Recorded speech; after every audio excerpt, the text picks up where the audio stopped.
I think people, when they're a new brand, and the experience I've had is that, they have a kind of, they don't have an idea of how to approach things. Yeah.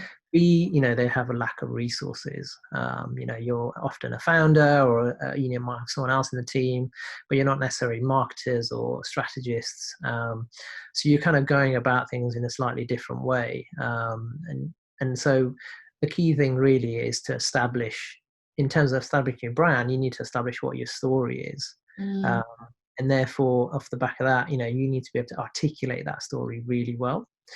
And that's because you're either, positioning yourself in the market, or you're slightly down the line a little bit and you're kind of looking to grow your team. So, again, you need to be able to kind of articulate stories to get people on board.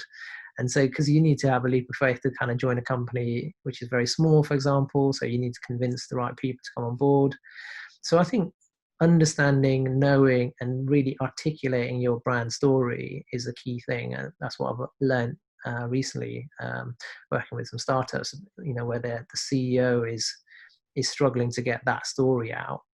So that's often the mistake, not a mistake, but something they need to kind of just really clarify.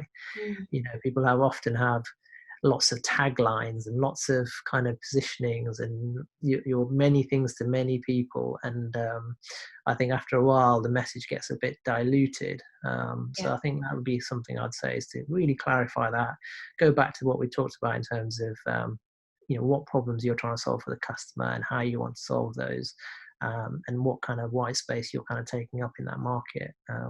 That's really, really important. So yeah, I think that's the main thing really, is just doing your research, get your story straight, and then get your story out there in a kind of interesting and compelling way. Mm.